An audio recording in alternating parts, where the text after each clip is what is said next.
Sermon number 172. Consultative Committee, and the Battle of Jamal. In the name of Allah, the Beneficent, the Merciful. Praise be to Allah, from whose view one sky does not conceal another sky, nor one earth another earth. After the death of Omar bin Khattab, someone said to me, a son of Abi Talib, "You are eager for the caliphate."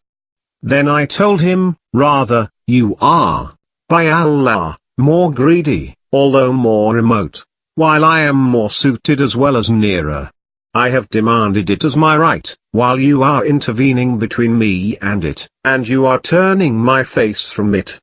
When I knocked at his ears with arguments among the crowd of those present, he was startled as if he was stunned, not knowing what reply to give me about it.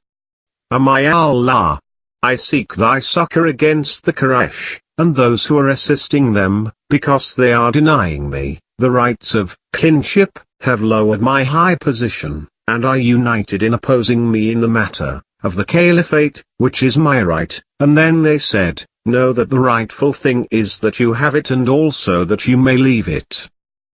Describing the people of Jamal. They, Talha, Zubayr and their supporters, came out dragging the wife of the Messenger of Allah, the peace and blessing of Allah be upon him and his descendants, just as a maid slave is dragged for sale.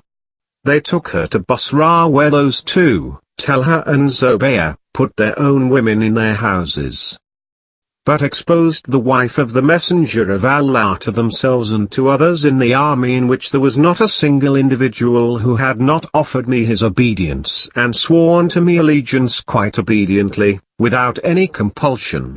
Here in Basra they approached my governor and treasurers of the public treasury and its other inhabitants. They killed some of them in captivity and others by treachery.